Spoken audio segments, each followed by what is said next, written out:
দেশ ও বিশ্ব শান্তি কামনায় রাঙামাটি থেকে খাগড়াছড়ি পর্যন্ত ৭৫ কিলোমিটার পায়ে হেঁটে ধর্ম পদযাত্রা করছে দেশ বিদেশের ২ শতাধিক বৌদ্ধ ভিক্ষু। রাঙামাটি খাগড়াছড়ি আঞ্চলিক মহাসড়ক ধরে বৌদ্ধ ভিক্ষুরা পায়ে হেঁটে আজ খাগড়াছড়িতে এসে পৌঁছেছেন। গত ৪ ফেব্রুয়ারি রাঙামাটির রাজবন বিহার থেকে বৌদ্ধ ভিক্ষুরা শান্তির পদযাত্রার উদ্দেশ্য রওনা দেন। বিভিন্ন এলাকায় রাস্তার বাম পাশে দাঁড়িয়ে ভিক্ষুদের ফুলেল অভ্যর্থনা ও পানীয় দান করছেন হাজার হাজার পুণ্যার্থী। মঙ্গলবার ভোর ৫:৩০টায় রাঙামাটির রাজবন বিহার প্রাঙ্গণ থেকে এই শান্তির ধর্মযাত্রা শুরু করা হয়। পার্বত্য চট্টগ্রামে আধ্যাত্মিক বৌদ্ধ গুরু খ্যাত বন ভান্তের প্রধান শিষ্য প্রজ্ঞালঙ্কার মহাথেরের আগামী ৮ ফেব্রুয়ারি ৭৬তম জন্মদিনটিকে স্মরণীয় করতে তাকে সম্মান জানানোর পাশাপাশি বৌদ্ধ ধর্ম প্রচার এবং দেশ ও বিশ্ব শান্তি কামনায় ৩ দিনের শান্তির পদযাত্রা করছে বন ভান্তের শিষ্য সংঘ।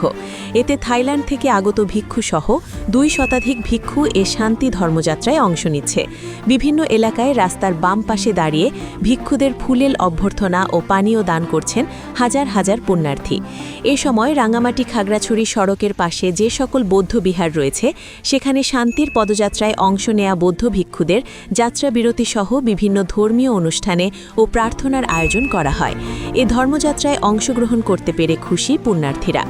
প্রথম দিনে ২৫ কিলোমিটার পথ হেঁটেছেন বৌদ্ধ ভিক্ষুরা। পথে ধর্ম অনুষ্ঠানে অংশগ্রহণ করার পাশাপাশি পিণ্ড গ্রহণ এবং মাঝ পথে রাত্রি যাপন করেছেন। ভিক্ষুদের সহযোগিতা করতে সাথে রয়েছেন অর্ধশতাধিক সেবক এবং একাধিক মেডিকেল টিম।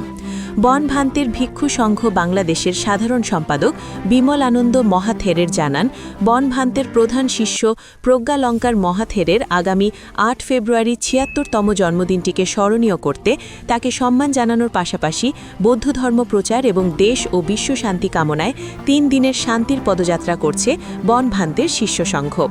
আয়োজক কমিটির সদস্য কৃষ্ণ বাহন চাকমা জানান, শান্তির ধর্মযাত্রায় পুণ্যার্থীরা ভিক্ষুদের পানীয় ও খাদ্যদ্রব্য দান করার পাশাপাশি অর্থও দান করছেন।